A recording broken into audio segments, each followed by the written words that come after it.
Hey everybody, this is Ned Talk. This is my 20plex. Me and Mojo Mindset are gonna do a walkthrough today and try to get y'all something a little more refined than the last time we walked through it and explained things. Yeah.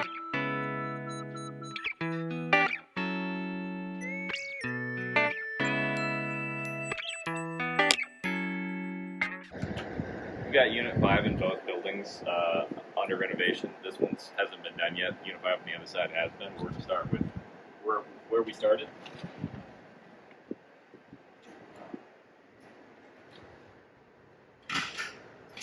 Oh, there's no power there. You're doing power though.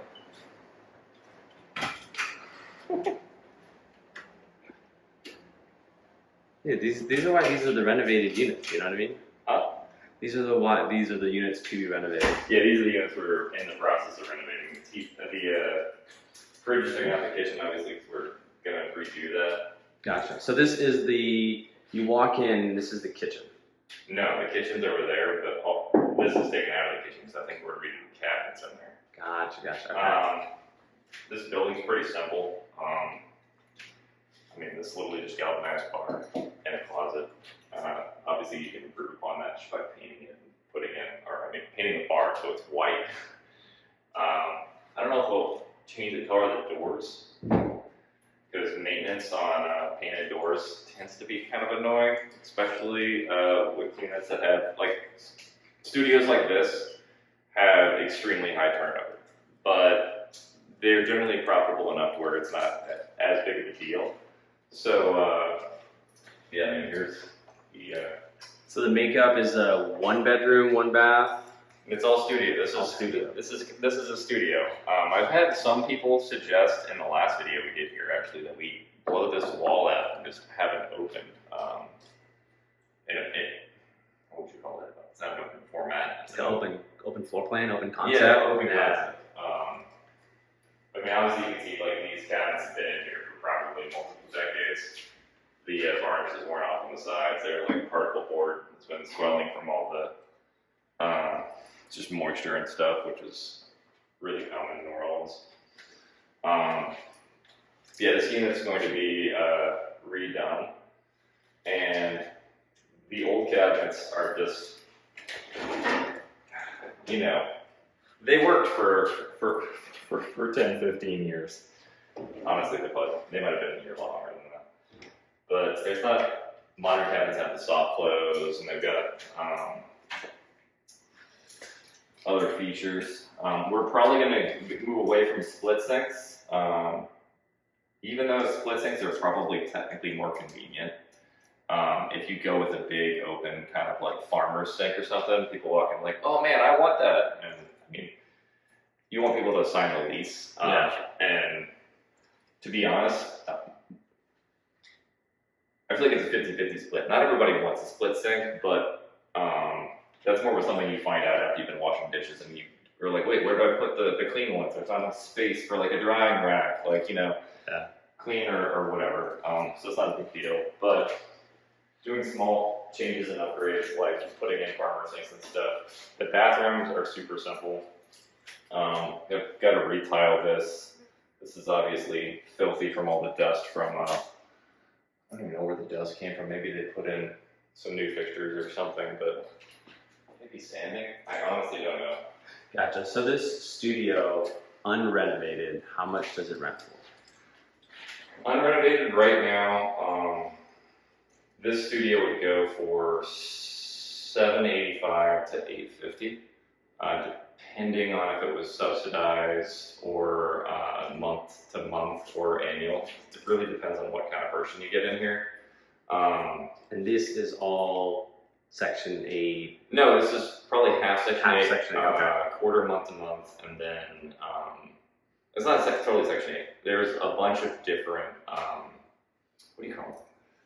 There's a bunch of different associations that all work under one umbrella in New Orleans. There's HANA, which is primarily Section 8, and then there's Unity. And Unity is, they've got the VA, a whole bunch of churches and nonprofits and stuff all help in one umbrella, and they combine them all to make it less confusing for landlords. So you get like applications from like 50 plus different things. You're like, what is that thing? you don't know if you can trust them or not. So that was a change they made.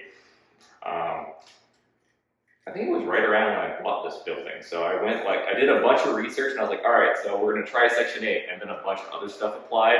And I was just like, I don't know what that is. I didn't research it, that stuff. And what year was this 20 unit acquired? I think it was 2017, 2018. Gotcha. And how'd you fund it? I found it on the MLS. MLS, okay. And, so I've always picked an area where I'm gonna just look at that area. Some people call it a buy box. And I looked at this area for maybe a year and a half. Every morning I'd wake up, I'd look and see what the listings were. I had notifications and stuff. And one of the tricks that I would use is I'd go on Zillow and stuff, and I'd say, okay, I want to see stuff that's 5 bedrooms or more, and then 4 bathrooms or more.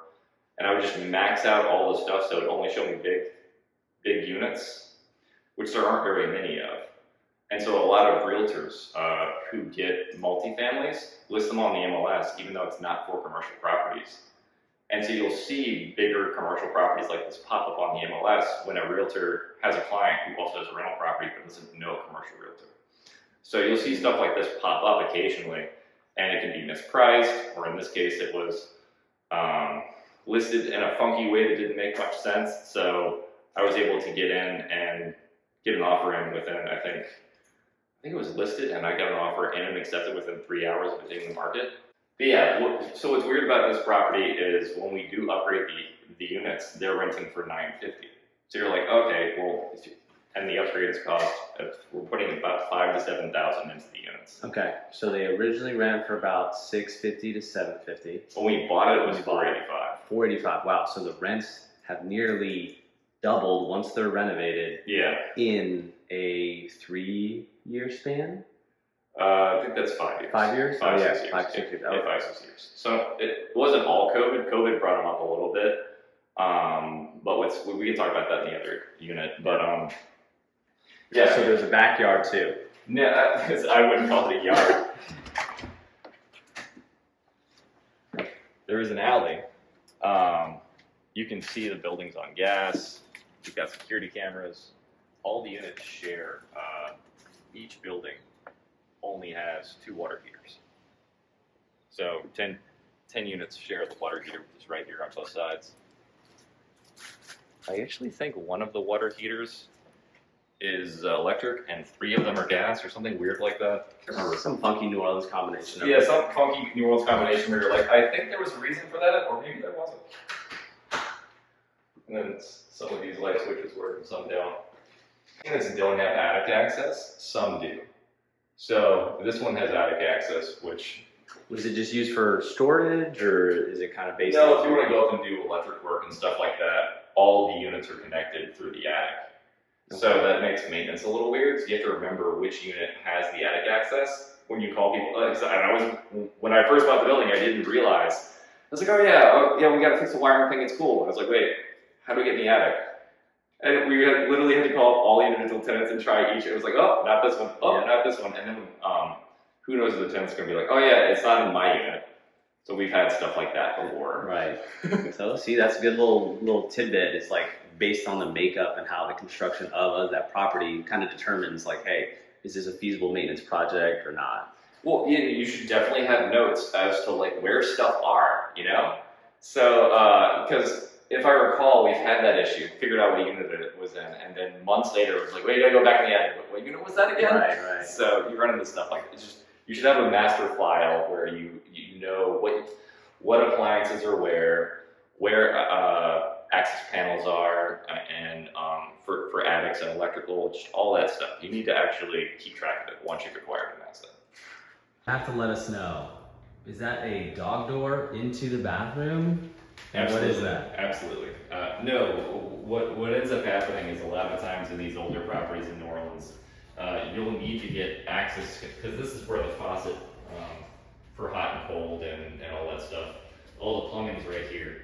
And we've had to go in enough times in enough units where it was like, all right, well, let's just make an access panel and kind of frame it a little bit so that it's easy to go in and out and access and fix things when there are problems. Plumbing in a lot of these buildings is old, and we haven't done full renovations on them yet.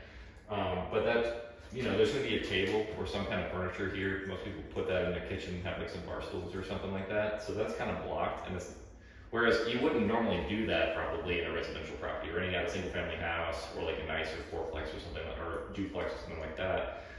That's gonna look a little weird just in the kitchen. For sure. Whereas here it's not that big of a deal. It's a lower end unit, so you can get away with some shortcuts like this. All right, Ned. So we got a couple questions from some of the fans.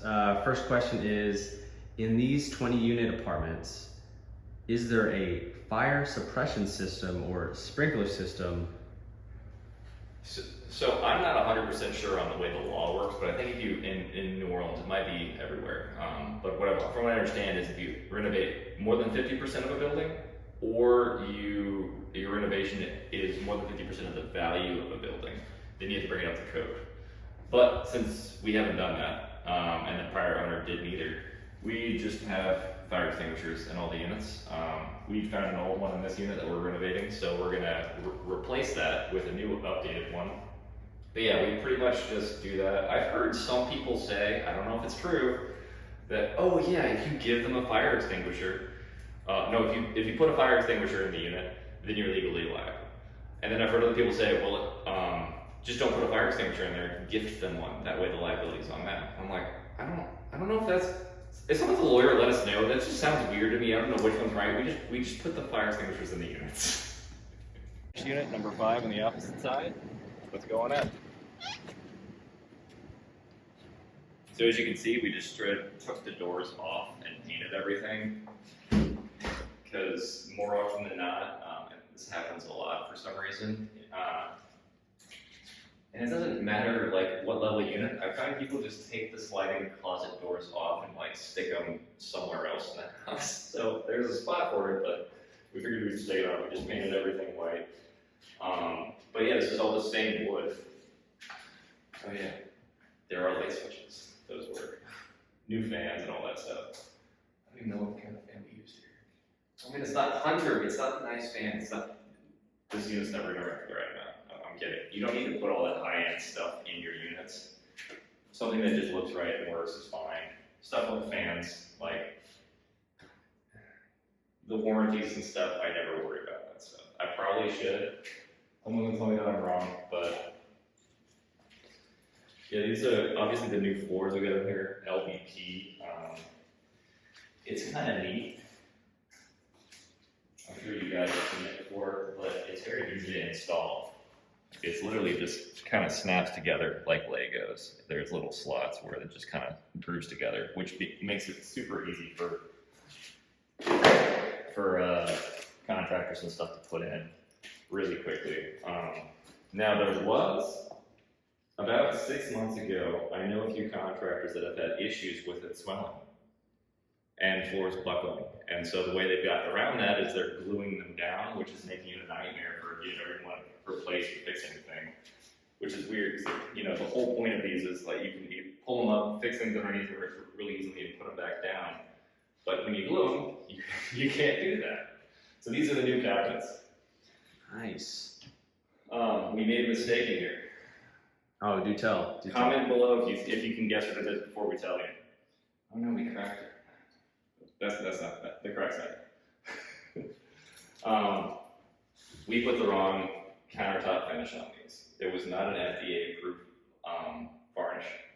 So you got to make sure that your food's safe. We put something else on here, and it was my fault because I miscommunicated with the contractor. I didn't make sure that he understood what I was saying to do. We were going to do a epoxy on these so that it would be easier to repair and last longer. And as you can see, this is not high gloss epoxy. It's a very matte finish. And then with some of these lower end properties where you're trying to keep your costs lower, this is literally what the electrical is. Like running that wire through the brick would have. We decided against it and just said, you know what? When the fridge goes in here, you really won't notice it all that much. And someone will want to put like flowers or like some kind of decorations across the top here. The bathroom, we don't need the fan We have not found a tub yet. I think they're either that or they just ordered it. I'm not sure. But a lot of these old buildings, this was actually a clawfoot tub. And so there's the shower curtains, you know those ones in the old like movies where it wraps around you? Oh yeah. It was hanging on this thing. So we had to figure out like some kind of rail or something for like a normal shower rod. And so you run into stuff like that. The back door on this particular unit, since it was just redone, we don't want any of this stuff taken, is screwed shut with, that's a trick a lot of contractors use locally. You just use screws and a screw gun and you permanently lock the door until you have the tenant in there. It reduces things finding legs and moving. Yes, So. exactly.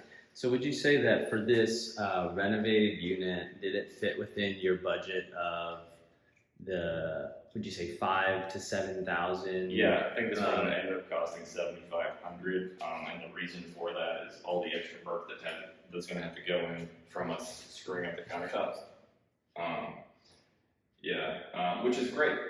I honestly love the fact that we made all these small mistakes in the first 3 units that we fixed up, specifically because we've got 17 more to do, which means all the units we do after this will make less mistakes. So the biggest mistakes we made on this one, first off, I should have hired a contractor to do it all at once and not try to handyman it out and try to be my own contractor. I found out that I am awful, super bad at that.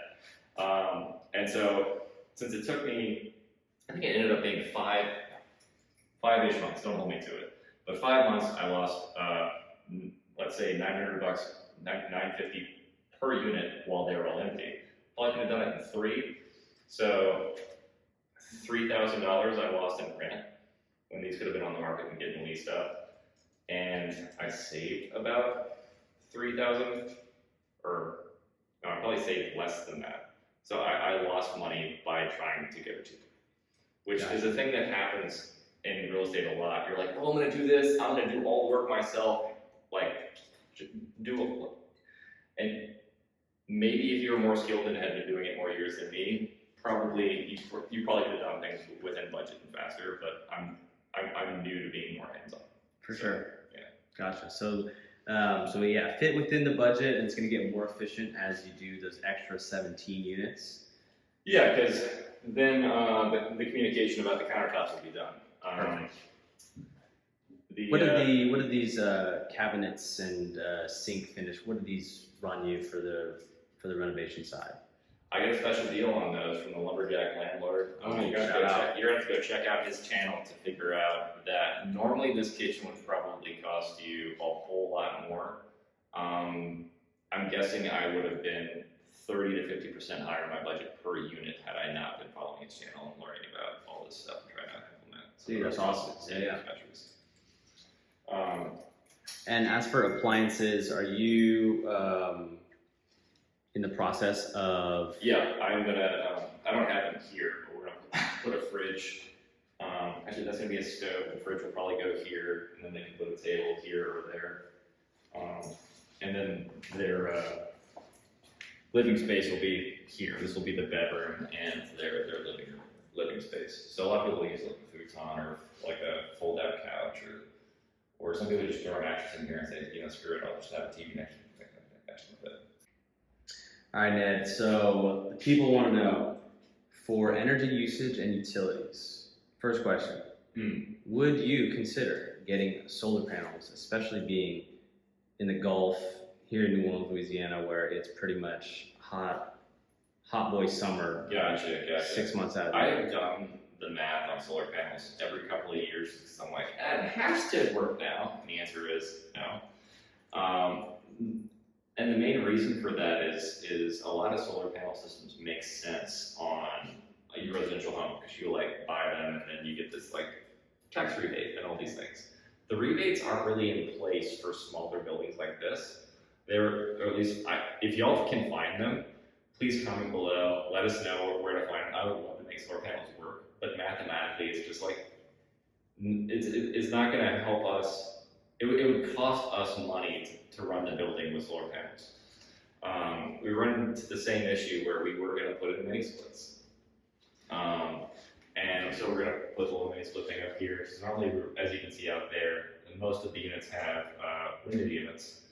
And the reason that we decided not to go with those is it's been so hard to get tenants not to smoke in their units. Yes, that is a problem. And the smoke from cigarettes gets in the mini split filters and just wrecks the unit. So I don't want to buy a new mini split every 3 years or whatever the time period is. So we were going to test one, and the price of copper went up. So the price of copper for running the pipes from part to part were so high that it no longer made sense to even, because we were just going to throw one in one unit just see what happens, and we couldn't get that to get figured out either. So the window units, how much do they run for an install, and then what's the maintenance on those? Or maintenance they costs? cost about $550. Okay. And then when they break, we fiddle with them for a little while. We fiddle with them for more than an hour or two. We throw them away and buy another one. Okay. So it's pretty straightforward. If it works, it works. If not, little maintenance. Little maintenance, but the second you bring a repair guy out, he's like, "Oh yeah, I'm gonna charge you $250." You're like, "Well, I paid I'm gonna just get a new one. $450 if it's a holiday." Yeah. Yeah. Exactly. Emergency after work hours. Yeah. Now I do keep extras. I have extras lying around, and I have space heaters and stuff like that. So we have had them break when I've been on, like during the winter. I used when I was doing the property management myself, I would just keep not a whole window unit, but I would keep a space heater in the back of my truck for during winter. Because if someone's unit went out, I would show up and be like, "Well, here you go until tomorrow." Right. And I've done that late at night before. If there's been like the holidays, I don't want someone cold on like Thanksgiving or whatever. For sure. So in the spirit of utilities, what other utilities expenses can people expect in small multifamily, and how do you choose to handle those? So in New Orleans, since this is an older building, and the piping is kind of, I don't know if they don't do this anymore. I take that back. Some buildings do it. Basically, most buildings that I've seen, the landlord pays the water bill. The electric is sometimes metered out. This building is not. So I pay the electric and I pay the water and the gas for this building. Another thing that we do is we also give them free Wi-Fi, just because no one else does that. It helps keep the building full more easily. So we have a big enough connection so everyone can kind of do their Netflix and chill stuff. But yeah, so the water ends up being $800 to $1,300 a month. But it's kind of weird because, at least for me, the bill comes almost every other month, sometimes, because sewage and water board is so, it's a mess in New Orleans. Let's not even, just look up sewage and water board New Orleans bankruptcy. It's like, Yeah, you'll get the picture. Tons and tons of problems. So we pay the water, and then the electric, we also pay. The electric is actually, strangely, it's very similar, $800 to $1,500, depending on whether it's winter or summer, or between the two. Between the two, it's lower. Summer, it's expensive because the ACs are all kicked in. Winter, same problem. One thing you'll find if you do lower end units where you have window units is, and I found this out, it's kind of mind blowing to me, is during the winter, if it's really, really, really cold and they want some heat, they'll just put water on the stove and boil up hot on every burner, which is a fire hazard, which is why I kept the heater in the back of my truck. I'd be like, "Oh, please don't just boil water to keep warm. This is ridiculous."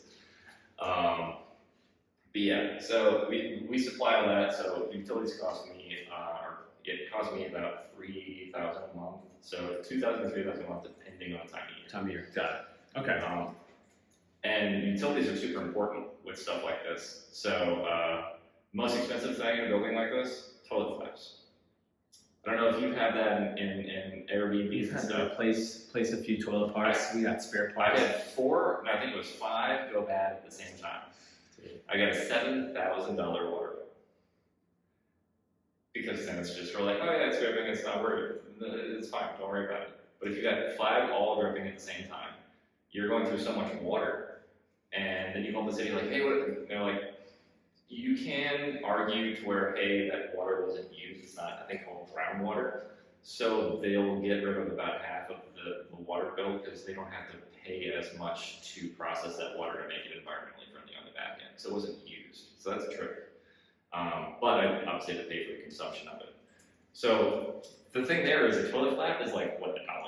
Right, and it'll save you potentially thousands if there's So multiple units. 100%. If you have rental properties once a year, you don't even I don't even care. Just once a year on inspections, replace the flap, good or not.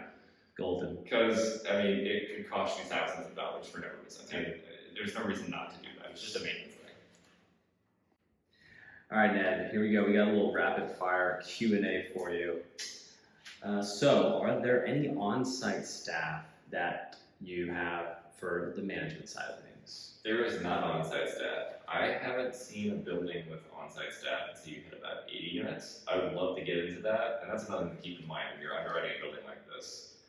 When you're in smaller commercial, on-site staff is not included, but as the building gets to 80 to maybe 150 units, on-site staff is actually included in the expenses that they give you.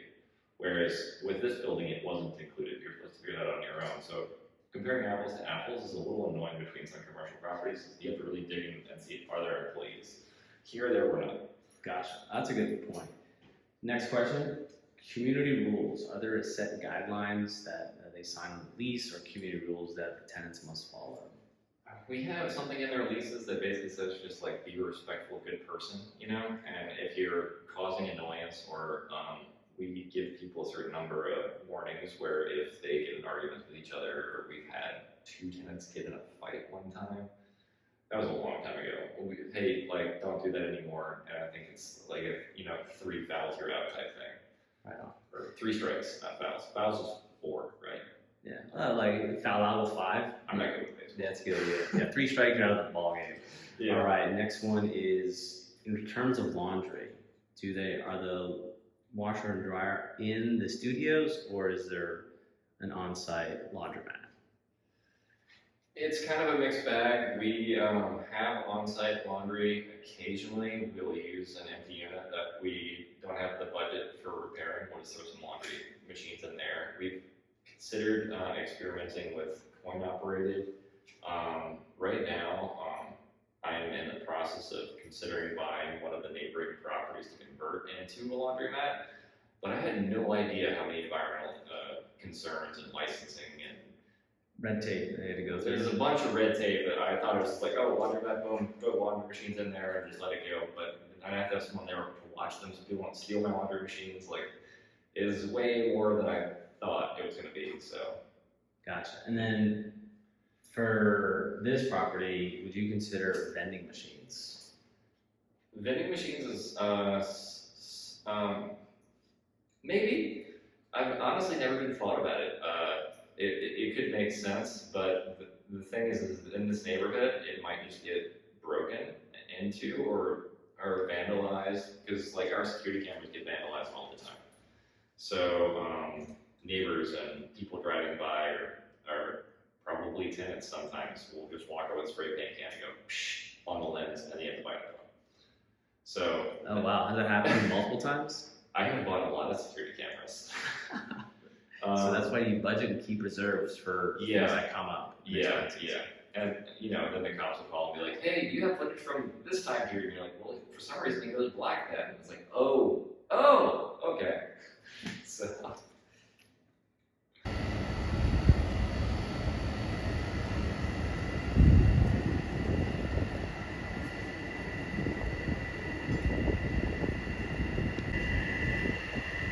is the other unit that we did. You can see the floors